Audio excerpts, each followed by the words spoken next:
waraana addunyaa lammaffaa keessa dargaggeessa loltuu kiristaana kan ta'e amantii isaa ganuu kan hin barbaanne nama tokkotu ture, loltuudha. Dargaggeessi kun kiristaana nama waaqayyooti, haa ta'u malee carraan isa qaqqabee gara toora waraanaatti seenee dargaggeessi kun waaqayyo wajjiniin jiraachuu barbaada. Achi keessatti dirree waraanaa keessa dhaabatee adda lolaa otoo jiru garuu waaqayyoon waaqessuu barbaada. Waaqayyoon ulfina kennuu barbaada. Amantii isaa ganuun barbaadu. Namoonni isa wajjin jiran amantii isaanii baay'een isaanii kan gananidha. Isatti qoosu turan. Maaliin adda ta'a namni kun? Yeroo hundumaa nyaanni yommuu dhiyaatu otoo waaqayyoon hin kadhatin hin nyaatu ture. Warri kaan garuu akkuma barbaadanitti fudhatanii nyaatu. Dhimma amantii hin qaban. Baay'een isaanii abdii kan kutatanidha. Achi keessaa hin baane jedhanii yaadanii har'amoo borduu jedhanii yaadu. Inni kun garuu keessa isaatti yeroo hundumaa waaqayyoon ulfina kenna. Kuni kan keessa isaati. Warri kaan hin beekani. Kan isaan ittiin beekan kan inni adda ta'u garuu yeroo hundumaa nyaata isaa otoo isaan arganii eebbifattee yookaan immoo waaqayyoon galateeffatee nyaata. Itti kolfu turan ilaalanii. Ilaa kana immoo akka waan galleefitti arrabsoo garagaraa, ceephoo garagaraa irratti gadi buusu turani. Inni garuu kana hin dhaga'u ture. Yeroo hundumaa kana waan dubbataniifi gaaf tokko ajajaan waraanaasaa maal jedhaanii akkas jedhee gaafate. Maaliif yeroo hunda gareerraa adda baataa jedhee gaafate. Ati maaliif yeroo hunda gareerraa adda baata? Akkuma kaaniitti yoo nyaatte maal qabaati? Maa inni ati yeroo hundumaa kadhattu kun maali jedheeti gaaffii gaafate. Sana booddee dargaggeessi kun maal jedhaa? Akkas jedhee deebiseef. Eeyyee ani kophaa koo yoon dhaabadhesi gooftaa kiyya wajjin dhaabachuun waan narra jiraatuufidha jedhe. Ajajaan sun akka inni dhiisuuf ture. Garuu namichi jecha baay'ee jabaa ta'een deebii nama kanaaf deebise. Yeroo hundumaa jedhe kophaa koo yoon ta'es jedhe gooftaa wajjin dhaabachuu waan narra jiraatuufan yeroo hundumaa kadhadhee nyaadhaa, kanarraa duubatti deebi'uu hin danda'u jedhe. Dargaggeessi kun waan barbaachisaa ta'e tokko waan hubate natti fakkaata.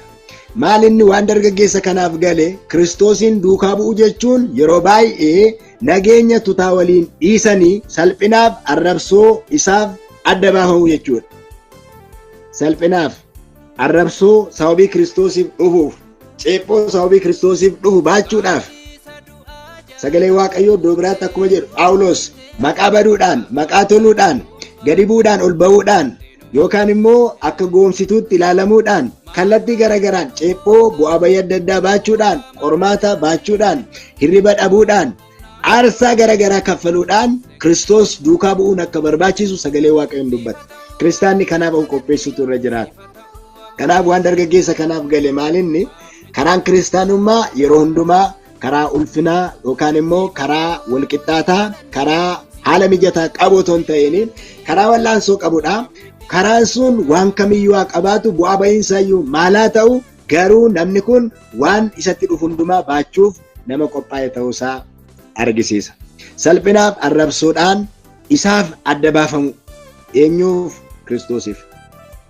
Rakkoon jiru garuu bara kana namni baay'een adda ba'uun barbaada. Fakkaatee jiraachuu barbaada namni. Waaqayyoof adda ba'uun barbaadu. Haala keessaa ba'uun barbaadu. Tuta keessaa ba'uun barbaadu. Amma nama kana akka kiristaana tokkootti yoo fudhattan loltuu kana namoota loltoota waaqayyoon gananii isatti qoosan kan ammoo yommuu ilaaltanii tarii biyya lafaa fakkaatu wantoota baay'ee fakkaachuu danda'a ta'a. Namni sun garuu dargaggeessi kun garuu kiristaana bakka bu'a. Namni baay'een fakkaatee jiraata. Fakkaatee faarfachuu barbaada namni. Fakkaatee kadhachuu barbaada namni. Fakkaatee lallabuu barbaada namni. Fakkaatee uffachuu barbaada namni. Fakkaatee gaggeessuu barbaada namni. Fakkaatee waaqessuu barbaada namni. Fakkaatee murteessuu barbaada namni. Qobaasaa adda ba'ee uf danda'ee sagalee waaqayyoo tuta keessaa ba'ee ofiisaa eeguudhaaf ija kan hin jabaanne baay'eetu jira. Kuni garuu kiristaanummaa miti.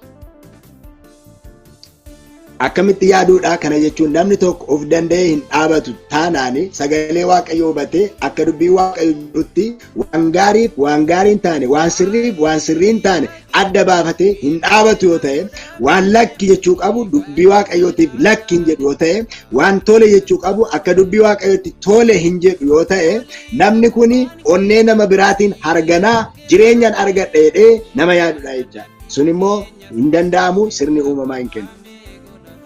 Akkasumas kan biraani jireenyi kiristaanummaa ceephoo qaba, arrabsoo qaba. Arrabsoo Kiristoos otoo hin baatiin ulfina Kiristoos irraa hirmaachuun hin danda'amu. Isa kana immoo kan ilaaluu qabna. Arrabsoo Kiristoos otoo hin baatiin ulfina isaa hirmaachuun hin danda'amu. Kiristoos nuun fayyisuuf jecha waan lama wal faana baate. Arrabsoo baate, ceephoo baate, akkuma kana ulfina argate. Ulfina argate. Otoo gara ulfinaatti hin bahin dura garuu salphinatti gadi bu'e. Gara fannootti gadi bu'e, hin fannifame, hin du'e, qobaa ta'e, bu'aa bayii keessa darbe, aarsaa kaffale, dafqa dhiigaan makaa ta'e, cobse gooftaa Yesuus Kiristoos. Hadhaa dhuge gooftaa Yesuus Kiristoos. Jireenyi isatti hadhaa'e, hin rakkate. Abbaa koo maaliif na dhiiftee? Rakkoo guddaa keessa gale. Gadi bu'ee booddee Waaqayyo immoo ulfinaan ol isa baase jedha sagalee Waaqayyo. Filiphisius boqonnaa 3:10 irraa akkas jedha.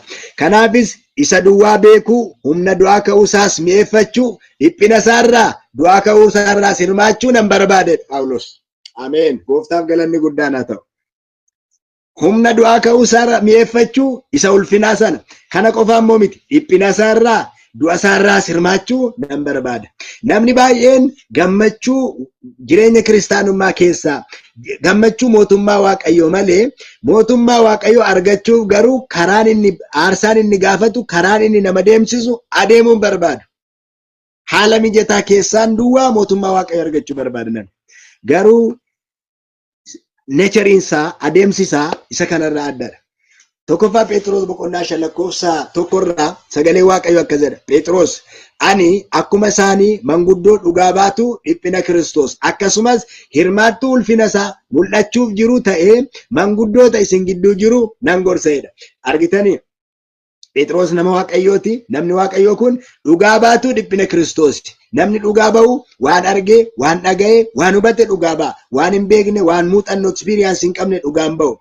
Akkuma dhiphina isaa keessaa hirmaattuu ta'e, akkuma kana hirmaattuu ulfina isaa mul'achuuf jiru ta'ee manguddoota isin gidduu jiranii nan gorsaa jedha. Waliin deemu jechaadha isaan kun lamaan. Salphinniif ulfinni mootummaa Waaqayyoo keessatti waliin deemu. Dura gadi bu'uutu jira, dura aarsaa kaffaluutu jira, dura dhiphina Kiristoos irraa hirmaachuutu dura jira, dura karaa Kiristoos irra deeme irra adeemutu jira. Karaan sun immoo bu'aa bayii qaba, qoraattii qaba, hallayyaa qaba. Aarsaa adda addaa kaffaluu qaba, beela'uu qaba, dheebochuu qaba, ari'atamuu qaba, jibbamuu, tuffatamuu qaba, qobaa ta'uu qaba, dadhabbii guddaa qaba. Dadhabbii guddaa qaba. Beela'uu qaba, dheebochuu qaba.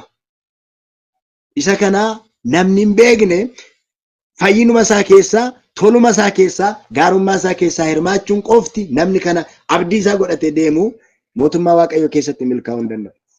Qabxii sadii ilaallee akka xumuruun barbaada. Tokkoffaa rakkina Kiristoos iddoo buufataan alatti isarra ga'e. Iddoo buufataan alatti rakkina Kiristoos irra ga'e. Iddoon buufataa maal akka ta'e, alli maal akka ta'e ilaalla. Lammaffaan kaampii ala ba'uuf waamicha cimaa nuuf dhiyaate. Kaampii ala ba'uuf yookaan immoo iddoo buufataatiin ala ba'uuf waamicha dhiyaate. Sadaffaa immoo kabaja ceephoo baachuun qabu sababii Kiristoosiif. Kana sadan argina. Isa jalqabaarraa yommuu kaadhu yeroo koo wajjin deemuuf hin ariifadha dhiifama. Rakkina Kiristoos iddoo buufataan alatti isa yommuu laallu Kiristoos iddoo buufataan alatti maal ta'e rakkifame, achitti dhiphate, achitti ajjeefame, aarsaa kaffale. Aarsaa kaffale. Eessatti iddoo buufataa duubatti maaliif? Dhiiga isaatiin warra kansaa ta'an yookaan immoo saba hundumaa ijoollee isaa qulqulleessuudhaaf jedha. Dhiiga isaatiin isaan qulqulleessuudhaaf. Dhiigaan qulqulleessuu kan jedhu kana yoo laalle kakuu moofaa keessatti foon aarsaa sababii cubbuutiif yommuu dhiyaatu iddoo buufataatiin alatti fuudhamee geeffamee gubama. Namni tokko cubbuu hojjetaa, erga cubbuu hojjetee booddee aarsaa sababii cubbuu isaatiif ta'u dhiyeeffata. Wanti inni aarsaa sababii cubbuu isaatiif dhiyeeffate kun maal ta'a? Hin qalama. Sana booddee iddoo buufataatiin alatti baafama. Sarraafe Lewwota boqonnaa 16:27 irraan dubbisuu barbaada. Sagalee Waaqayyoo akkas jedha. Haala namni bara durii keessatti ittiin cubburraa qulqullaa'u argisiisa. Lakkoofsa 27 irraa seera Lewwotaa boqonnaa 16 akkas jedha. Tuntunnoo fi korbeessi reetti aarsaa sababii cubbuutiif dhiyaatanii dhiigni isaanii iddoo qulqullaa'aa keessatti ittiin araara buusuudhaaf dhiyaate suni iddoo buufataa keessaa alatti gad baafamanii gogaan isaanii, foon isaanii fi cumaan isaanii abiddaan haa gubamu jedha. Hoolaan sun yookaan reettiin sun maal ta'eera? Sababii cubbuutiif aarsaa ta'ee dhiyaateera. Wanti isarraa hafe garuu otoo hin hafiin hundisaa alatti iddoo buufataan alatti baafamee haa gubamu jedha. Alatti baafamee haa gubamu. Kun maal argisiisa? Cubbuun hawaasa keessaa baafamuu kan argisiisu yommuu ta'u, mallattoo adda ba'uuti. Hoolaan sun aarsaa ta'eera. Sana booddee waan isarraa hafe immoo achi ba'ee dhiigni isaa wanti hafe hundumtuu achi ba'ee maal ta'a? Hin gubama jechaadha. Sana booddee cubbuun sanaan ba'e sun dhaqee maal ta'eera? Qullaa'eera. Sabni sun yookaan namni sun qullaa'eera. Adda ba'eera. Waaqayyoof adda ba'eera. Fayyeera jechuudha. Fayyeera jechuudha. Waan guddaa argisiisa. Barumsa guddaa of keessaa qaba. Akkasuma Yesuus hoolaa aarsaa cubbuu keenyaa isa mudaa hin qabne ta'e yommuu dhufe, gara biyya lafaa yommuu dhufe Yesuus, hoolaan fakkeenya Yesuus Kiristoos. Inni gara biyya lafaa yommuu dhufe maal ta'e? Namoota fayyisuudhaaf hin jibbame yookaan immoo hin gatame. Dallaa Yerusaalemiin alatti fannifame. Namummaarraa adda baafame yookaan immoo hin ajjeefame. Yakkamaa ta'e ilaalame. Cubbuu keenya qaaniidhaan baate Yesuus. Eessatti? Iddoo aarsaa duubatti Yerusaalem keessaa alatti baasanii rakkisanii, fannisanii, ajjeesanii, isa gananii, ceephoo adda addaa keessa isa galchan. Asirraa waan guddaa baran. Innis maal inni? Fayyinni keenya aadaa fi sirna yookaan immoo bartee irratti kan hundaa'e miti. Cubbuu keenya tuta keessaa ba'ee iddoo buufataan alatti kan baate nu fayyise Yesuus Kiristoos qofaadha. Galanni isaaf haa ta'u. Ani kanarraa abdii guddaa, jajjabina guddaan argadhe. Eenyullee miti an na fayyise. Eenyullee miti an nu fayyise. Aadaa wajjin, bartee wajjin waan kan biraan hin jiru. Oolmaa kan biraan hin jiru. Tolli koo as keessa hin jiru. Tolli keessan as keessa hin jiru. Cubbuu keenya tuta keessaa ba'ee kan baate. Qobaadhaa, ba'aa koo, rakkoo koo kan ofirratti baate. Rakkoo keessan kan ofirratti baate. Kan nu fayyise Yesuus. Galanni isaaf haa ta'u. Inni immoo gahaadha. Gahaadha. Fayyina keenyaaf Yesuus gahaadha. Adda ba'ee dhaabate. Hin qaanofne. Tuta ergamootaa keessaa ba'uuf hin qaanofne. Abbaan yommuu isa kadhatu fuula isaa yommuu isarraa deebise maaloo waaqayyoo ko maaliif na dhiifte yommuu jedhu waan abbaan garaatti jabaate yoo fakkaate illee sun gaarummaa mataa isaa qaba. Yesuus qobaasaa dhaabate. Qobaasaa ba'aa keenya baate. Kanaaf Isaayyaas boqonnaan 53 lakkoofsa 3 irraa qabe sagalee waaqayyoo akkas kan jedhuuf namoonni isa tuffatanii isarraa gorani. Inni nama dhiphinni muddamni itti baay'ate ture. Inni akka nama tuffatanii achi ilaalanii bira darbanii ta'e. Nuyi somaatti iyyuu san lakkoofne. Inni garuu dhugumaan dhiphina keenya ofirra kaa'e. Muddama keenyas hin baate. Nuyi garuu akka waan waaqayyo dha'icha isatti fidee akka waan inni isa rukutee gad isa deebiseet isa lakkoofne. Inni garuu balleessaa keenyaaf hin waraaname. Sababii yakka keenyaaf reebame hin caccabsame. Nuyi nagaa akka argannuuf inni hin adabame. Madaa'uu isaatiin fayyinni nuuf hin argame. Haalleluuyaa. Gooftaaf galanni guddaan haa ta'u. Gammachuun kana caalu maaltu jira? Yesuusiif dhiphina anaaf fayyina. Yesuusiif dhiphina isiniif fayyina. Madaa'uu isaatiin fayyinni nuuf argame. Balleessaa keenyaaf reebame, waraaname, hin caccabsame. Madaa'uu isaatiin garuu maal taane nuyi fayyinni nuuf argame. Yesuus qobaasaa otoo hin qaana'in cubbuu koof cubbuu keessan alatti ba'ee baate. Tuta keessaa ba'ee baate Yesuus. Nu immoo kanaan fayyine. Barumsa tokkoffaan isin akka qabattan barbaadu cubbuu keenya tuta keessaa ba'ee iddoo buufataan alatti kan baate nu fayyise Yesuus. Galanni isaaf haa ta'u. Ergaa lammaffaan asirratti ilaallu lakkoofsa 13 irraa maal arginaa? Waamicha kaampii keessaa ba'uuti. Waamicha kaampii keessaa ba'u. Kanaafis jedha abbaan barreessaan ergaa kana koottaa nuyi si jedha arrabsoo isarra ga'e baannee iddoo buufataan alatti maal goona? Gara isaa hin dhaqnaa jedha. Gara isaa hin dhaqnaa. Silezii jedha ከሰፈር ውጪ ወደርሱ እንውጣ ይላል። ከሰፈር ውጪ እንውጣ. Gara buufataan alatti iddoo gara isaa dhaqna እንውጣ jedha Amaariffaansa. Maal jechuudha? Maal jechuudha? Akka aadaa warra Yihuudootaatti kaampii yookaan immoo buufata safara jechuun maal bakka bu'aa? Nageenya mana qulqullummaa, tajaajila waaqeffannaa, duudhaaf gochaalee hawaasa biratti fudhatama qaban isaan kana bakka bu'a. Nageenya kan qaban, qormaata kan hin qabne, ismuuzii kan ta'e, lallaafaa kan ta'e, homtuu kan nama quuqu achi keessa kan hin jirre, haalota naannoo mana qulqullummaa qofa hin beektu. Naannoo manni qulqullummaa kabaja qaba. Naannoo isaa namoonni buufatan wantoota baay'eetu jira. Isaan kana wajjiniin naannuma sanatti deddeebi'uu isaan kana wajjin wal fakkaata. Haalota mijataa naannoo mana qulqullummaa jechuudha. Kaampii keessaa gara alaatti haa baanu jedha. Gara alaatti bahuu jechuun maal jechuudha? Ari'atama qabaa, qormaata, hidhatamaatii dhabuu, du'allee hin dabalata. Kiristoosiin sababa hordofneef aarsaa kaffallu jechuudha. Ala bahuu jechuun, kaampii ala bahuu jechuun. Wanti duudhaa ta'e, gochaan hawaasa biratti fudhatamaa ta'e hundisaa sagalee Waaqayyoo biratti fudhatamaa miti. Gooftaa biratti fudhatamaa miti. Jallina baay'eetu jira. Kan namni irratti walii galu, kan namaaf homaa rakkoo hin qabne, garuu dubbii Waaqayyoo wajjiniin kan waliin galle baay'eetu jira. Isaan kana keessaa bahu sababii Kiristoosiif kaampii keessaa bahu jechuun waan namoonni itti walii galan keessaa sababii Kiristoosiif bahu jechaan, gara alaatti bahu jechaan, ari'atamuuf qophaa'u, qormaata baachuuf qophaa'u, tarii sababii koof mana keessatti maatii keessatti illee gargar bahuun hin dhufeedhe. Kiristoosiif jecha deeggarsa maatii illee dhabuun hin jira, duuti illee hin jira. Kanaaf qophaa'u jechuudha. Maatewos 24:9 irraa maal jedha? Yommus rakkinatti dabarsanii isin kennu, isin hin ajjeesu, anaaf jettanii saba hundumaa biratti kan jibbamtan taatu. Laala karaan kiristaanummaa salphaa akka ta'e sagalee Waaqayyoo takkaallee nu barsiisu. Takkaallee nu barsiisu. Akka of qopheessinu, akka hidhannu, akka dubbii Waaqayyootti qabamnu malee. Rakkinatti dabarsanii isin kennu, isin ajjeesu, anaaf jettanii saba hundumaa biratti kan jibbamtan taatu. Namni har'aa Kiristoosiif jedhee kabajamuu barbaada malee jibbamuu barbaada. Namni ijaan taaneen yoo isa laale waan iddoo isaa dhaabatu hin fakkaatu. Garuu anaaf jettanii namoota hundumaa biratti kan jibbamtan taatu jedhe Gooftaa Yesuus. Akkas jedhe. Nuuf immoo har'a kaampiin maali? Isa kana sirriitti ilaaluun barbaachisaadha. Kiristaanummaa mijataani kaampiidha. Gammachuun addunyaa kanaa kaampiidha. Jireenyi aarsaa jibbuu kaampiidha. Jireenya aarsaa jibbuu. Amaariffaa waan dubbisነቲ tola.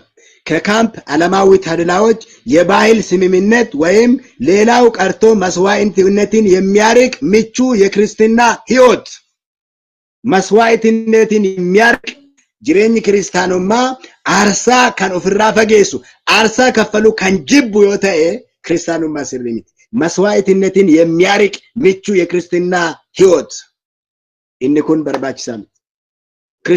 Kiristaanummaan aarsaa qaba. Maaliif nuyi kan duukaa buunu gooftaadha. Gooftaan keenya immoo aarsaa kaffalee nus aarsaa kaffalla sababii amanneef. Namoonni baay'een waan xixiqqoo ilaalanii ani gooftaaf kana dhiiseera, ani gooftaaf waan guddaa akka waan dhiisanitti kan isaanitti dhagahamu jira. No, kuni aarsaa miti nuuf. Duuneellee yoo ta'e Kiristoosiin yoo arganne kuni nuuf aarsaa cimaa miti. Negeri har'a garuu jireenyi kiristaanummaa aarsaa kaffaluu namoonni barbaadan. Jireenya aarsaa kaffaluu ofirraa fageessu. Yesuusin duukaa bu'u jechuun naannoo mijataa kee dhiistee isa bira dhaabachuu jechuudha. Gatii kaffaluu yoo ta'e gatii kiristaanummaan gaafatu kaffaluu jechuudha. Barreeffama testimony jedhu shanaffaasaa fuula 136 irratti Ellen White akkas kan jedhu barreessiteetti. Akkas jedha. Yeroo harki caalaan nu dhiisu dhugaaf qajeelummaa iddootti eeguuf dhaabachuun yeroo shaampiyoonni muraasa ta'an lola gooftaa loluun kun qormaata keenya. To stand in defense of truth and righteousness when the majority forsake us, to fight the battle of the Lord when the champions are few, this will be our test. To stand in defense of truth and righteousness. Dhugaa fi haqa falmuudhaaf dhaabachuun yeroo majority forsake us, harki caalaan yommuu nu irraanfatu, yommuu nutti garagalu, yommuu nu didu, to fight the battle of the Lord when champions are few. Warri mo'atan muraasa yoo fakkaatan illee lola gooftaa loluun kun qormaata keenya. Kanaaf qophaa'uu nu barbaachisa. Kanaaf qabxiin lammaffaan barumsi lammaffaan nuti as keessaa argannu maal inni mooraa biyya lafaa keessa turanii guutummaatti Yesuusin duukaa bu'uun hin danda'amu. Duukaa bu'ummaan gargar bahuu gaafata. Gargar bahu. Gargar bahi. Wanta xuraa harkaan hin qabinaa itti gargar baay'ee sagalee Waaqayyoo. Biyya lafaatti gargar bahu, foonitti gargar bahu, cubbuutti gargar bahutu nu barbaachisa. You cannot stay in the world camp and follow Jesus fully. Discipleship requires separation. Bartummaan duukaa buutummaan adda bahuu gaafata. Guutummaa guutuutti adda cituu gaafata. inni sadaffaaf inni dhumaa eebba ceephoo baachuuti. Eebba ceephoo baachuu. Yesuus ceephoo baate, aarsaa baate, dadhabbii baate, waan isarra ga'e rakkina guddaa baate. Haa ta'u malee garuu sana baachuu isaatti hin qaanofne Yesuus. Fannifamuu isaatti hin qaanofne, arrabsamuu isaatti hin qaanofne, itti tufamuu isaatti hin qaanofne, itti qoofamuu isaatti hin qaanofne, gindillaa baachuu isaatti hin qaanofne Yesuus. Gammachuudhaan itti deeme, garagaara ejersaatti ol ba'anii jedha. Dhaamsa hundumaa erga itti mee booda. Inda'um faarfachaadha kan isaan garagaara ejersaatti ol ba'an. Kottaa itti adeemnaa inni dabarsee isa kennu dur dhiyaate jedhe Yesuus. Gammachuudhaan ceephoo baachuutti adeeme. Maaliif? Waan fuuldura isaa jiru gammachuu waan ta'eef. Arrabsoo baachuu. Kanaafis kottaa nuyi arrabsoo sarara ga'e baannee iddoo buufataa duubatti gara isaa hin dhaqnaa. Arrabsoo jechuun ammas salphina, tuffiidha, ceephaamuudha. Isaan kun ammas arrabsoodha. Yesuus isaan kana baate. Isaayyaas boqonnaa 53:3 inni nama gadda qabu namoota birattis tuffatamee jibbamaa ture. Isa nu banne, namni isa nu banne, nullee isa nu banne. Isa duukaa bu'uun qormaataaf saaxilamuu qaba. Maatewos 24:9 irraa yommus ammas deebisee maal jedha? Rakkinatti dabarsanii isin kennu, isin ajjeesu, anaaf jettanii nama duratti hin jibbamu. Garuu lakkoofsa 13 irraa maal jedha? Namni amma dhumaatti jabaatee dhaabatu garuu hin fayyaa jedhe Yesuus. Namni hin qoramne hin fayyaa, namni hin rakkanne hin fayyaa. Otoo hin taane namni qorama keessatti, ceephoo baachuu keessatti, bu'aa bahii keessatti hamma dhumaatti jabaatee kan dhaabate hin fayyaa. Namni jalqabee dhiise fayyuu hin danda'u. Hamma dhumaatti kan dhaabatetu fayyaa. Maatewos 16:24 Yesuus ergasii bartoota isaatiin namni tokkollee ana duukaa bu'u yoo barbaade waan ofii isaa dhiisee fannoo isaa isaanaaf jedhee ofirra kaate ana duukaa kaate baate ana duukaa haa bu'u. Yesuus akkas jedhe namni ana duukaa bu'u barbaade fannoo isaa baattatee ana duukaa bu'u. Fannoon maal bakka bu'aa? Dhiphina, rakkina, qormaata kana bakka bu'u. Namni tokko akkas jedha, hayyuun tokko yommuu barreessu maal jedhaa? Arrabsoon Kiristoos gatii addunyaa diinummaa qabu keessatti isaaf amanamaa ta'uu fi daandii ulfinaati jedha. Barreeffama kana baay'ee natti tola. Arrabsoon Kiristoos gatii addunyaa diinummaa qabu keessatti isaaf amanamaa ta'u. Kiristoosiif amanamaa waan taataniif gatiin addunyaan isiniif kaffaltu arrabsoodha. Arrabsoodha. Kun immoo maalidha? Daandii ulfinaati. Gara ulfinaatti nama geessa. Phaawulos akkas jedha. Lammaffaa Xiimotewos boqonnaa 2:12 irraa Phaawulos akkas jedha. Dubbichi amanamaadha. Innis Kiristoos wajjin duuneerra yoo ta'e isa wajjin immoo hin jiraanna. Obsaan yoo dandeenye isa wajjin immoo immoona. Yoo nuyi isa ganne inni immoo nu ganuuf jira jedha. Kuni akeekkachiisa guddaa. Kiristoos wajjin duuneerra yoo ta'e isa wajjin immoo maal ta'an hin jiraanna. Salphinni isaas ulfinni isaas waluma faana jechaadha. Waluma faana. Warri isa wajjin dhiphatan isa wajjin immoo ulfaatu. Isa wajjin kabajamu. Warri isa wajjin salphatan isa wajjin kabajamu. Yoo nuyi isa ganne garuu innis immoo nu ganuuf jira. Namni eenyu akka ta'e abbaa koo duratti yoo namoota duratti yoo beeksise ani immoo eenyu akka inni ta'e abbaa koo isa waaqarraa duratti nan beeksisa. Nama duratti yoo na gane garuu ani immoo abbaa koo isa waaqarraa biratti isa nan ganaan jedhu jira. Kanaaf egaa inni sadaffaan arrabsoo Kiristoos irraa barumsi nuti barannu arrabsoo Kiristoos baachuun arrabsoo osoo hin taane ulfinaadha. Sababiin isaa fayyisaa wajjin tokko nu taasisa waan ta'eef. Kanaaf obboloota akka jireenya keenya akka dhuunfaatti yommuu ilaallu har'a bakka hojii keenyaatti, mana keenyatti, mana barumsaa keenyatti, hawaasa keessatti ari'atamni haalonni garaagaraa yommuu nurra ga'anii isaan kana ija jabinaan dhaabachuu nu barbaachisa malee amantii keenya ganuun kompromaayiz gochuun nu barbaachisu. Otoo xoofoo sana baachuu baatee akka namummaa isaatti tola ture. Garuu anaaf isiniif jecha cubbuu wajjin araaramuu jibbeetu aarsaa sana baate Yesuus. Nus har'a araara cubbuu wajjinii dhiisuutu nu barbaachisa. Gooftaan nu gargaaru. Akka maatiitti illee barumsas keessaa argannu qabna. Mana keenya keessatti akka dhuunfaatti jireenya keenya keessatti akka maatiitti mana keenya dhiibbaa biyya lafaatiin makame otoo hin taane kaampii Kiristoos gochuu nu barbaachisa. Lafa Kiristoos buufatu gochuu nu barbaachisa. Akka waldaatti illee waan baay'ee waan irraa barannu qabna. Biyyi lafaa wangeela akka itti lallabnuuf beekamtii nuuf hin kennitu, kabaja nuuf hin kennitu, eeyyama nuuf hin kennitu. Haa ta'u malee Kiristoos wajjin jiraachuu jechuun isa kana hunduma isaa hin barbaadu. Wangeela lallabuu jechuun yeroo baay'ee bakka mijataa hin taane dhaquu jechuudha. Garuu Kiristoos bakka sana jira. Bakka mijataa hin taane, bakka ulfaataa, bakka wal'aansoo qabu Yesuus achi jira. Isa kana ilaaluu qabna dhumarratti. dhumarratti quotation tokko dabaleen xumura. Yesuus nu qulqulleessuuf qaana'ee buufata ala nuuf ba'e. Amma immoo maal gochuuf nu waama? Isa wajjin kaampiin ala akka nuti baanu sanaaf nu waama. Buufata lafaa keessaa, tokkummaa lafaa keessaa, fakkaatanii jiraachuu keessaa akka nuti baanu barbaada. Ellen White education kan jedhu fuula 57 irratti akkas jetti. Addunyaa kanarratti fedhiin guddaan warra hin bitamne yookaan immoo warra hin gurguramne namoota garaa isaanii keessatti dhugaa fi amanamoo ta'an dhiirotaaf dubartoota cubbuu maqaa isaa sirriitiin waamuu hin sodaanne warra garaan isaanii hojii sanaaf amanamaa ta'e samiin yoo bu'ellee dhugaaf warra dhaabbatan isaan kanatu barbaadama. Argitanii waan kana namoota garaa isaanii keessatti dhugaaf amanamoo ta'an dhiirotaaf dubartoota cubbuu maqaa isaatiin waamuuf ija jabaatan samii yoo gadi bu'elleedha. Gooftaan nu gargaaru obboloota ko kun hubannoo kooti oli Waaqayyo nu gargaaru waan nama qoru waan wal'aansoo garagaraatu jira garuu sagalee Waaqayyo kan barbaadu biyyi lafaallee kan barbaaddu har'a kana jechuun maal jechuudha kan ishee fayyisu jechuudha warra dhugaaf dhaabatan warra cubbuu maqaa isaatiin waaman isaantu Waaqayyoofis ulfina kennu namootas gara fayyinaatti deebisuu danda'a malee fakkaachuun akka inni nama hin fayyadne keessaa argina. Obboloota ko har'a eessa dhaabattanii jirtu? Eessa dhaabattanii jirtu? Kaampii kam keessa jirtu? Kiristoos wajjin iddoo buufataatiin ala moo? Kiristoos ala jira isin immoo iddoo buufataa keessa haalota mijataa waan biyya lafaa waan hundumaa waan jireenya fooniif barbaachisu kana keessa jirtu. Jajjabina jaalalaa fi wal simsiisa buufata keessaa moo buufataan ala Kiristoosiif arrabsoo baachuu filannoon keessa kami? Har'a Yesuus wajjin buufata keessaa ba'uuf filachuutu nu barbaachisa. Sababiin isaa inni buufataan ala nuuf jedhee ba'e waan ta'eef. Yesuus karra ala nuuf ba'e.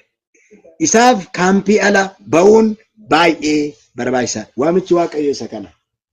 Kanaaf aneef isin har'a jireenya keenya keessatti adeemsa keenya haala hundumaa wajjin Kiristoos wajjin godhachuun akka nurra jiraatu. Isaaf dhaabachuu haala hundumaa keessatti isa wajjin dhaabachuu hamma dhumaatti deemuun ulfina isaarraas salphina isaarraas warra qooda qabaatan akka taanuu fi Waaqayyo nu gargaaru. Ameen. Galatoomaa gooftaan ayyaana isinii haa baay'isu. Ameen. Ameen. Waaqayyo isin haa eebbisu. Gooftaan isin haa eebbisu guddaa eebbifamaa.